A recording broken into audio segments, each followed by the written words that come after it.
শোবিজের একসময়ের জনপ্রিয় মুখ তমালিকা কর্মকার। ক্যারিয়ারে অসংখ্য নাটক, সিনেমায় কাজ করেছেন তিনি। বর্তমানে কাজ থেকে দূরে রয়েছেন তমালিকা। দীর্ঘ 5 বছর ধরে বসবাস করছেন যুক্তরাষ্ট্রে। গুঞ্জন ছিল সেখানে বিয়ে করেছেন তিনি, তবে কেউই সেটা নিশ্চিত করেননি। এবার অভিনেত্রী নিজেই বিয়ের খবর প্রকাশ্যে আনলেন। বিস্তারিত থাকছে ডেস্ক রিপোর্টে।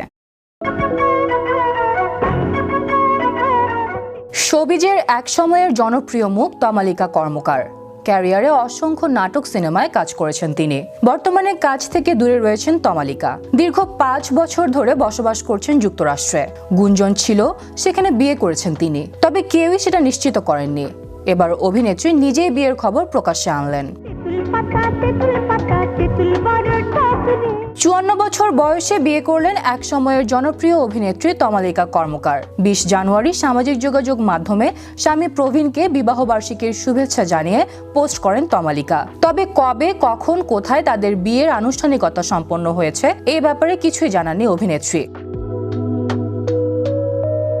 বিবাহবার্ষিকীতে সোশ্যাল হ্যান্ডেলে স্বামীর সঙ্গে একটি ছবি পোস্ট করে ভালোবাসার ইমোজি দিয়ে তমালিকা লিখেছেন, শুভ বিবাহবার্ষিকী প্রবীণ। তমালিকার পোস্ট করা সেই স্থির চিত্রে বিনোদন অঙ্গনের অনেকেই শুভকামনা জানিয়েছেন।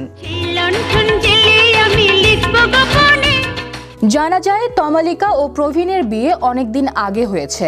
অভিনেত্রীর খুব কাছের মানুষেরা বিয়ের খবরটি জানতেন, তবে দুজনের কেউই এতদিন বিয়ের বিষয়টিকে কাউকে আনুষ্ঠানিকভাবে জানাতে চাননি।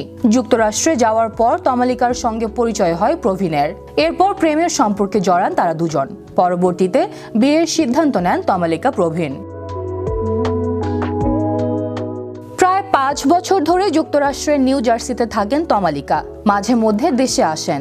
শেষবার 2023 সালে নাট্যদল আরণ্যকের 50 বছর পূর্তি উপলক্ষে আয়োজিত উৎসবে অংশ নিতে এসেছিলেন তমালিকা।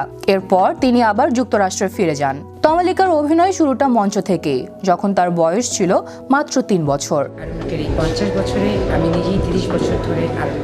1992 সালে আরণ্যক নাট্যদল প্রযোজিত মামুনুর রশিদের লেখা ও আজিজুল হাকিম নির্দেশিত নাটক পাথরের মাধ্যমে মঞ্চাভিনয় শুরু হয় তার। তমালিকার প্রথম চলচ্চিত্রে অভিনয় অন্য জীবনের মাধ্যমে। তবে 1996 সালে এই ঘর এই সংসার সিনেমায় চিত্রনায়ক আলী রাজের বিপরীতে অভিনয়ের মাধ্যমে সফলভাবে চলচ্চিত্র অঙ্গনে যাত্রা করেন এই অভিনেত্রী।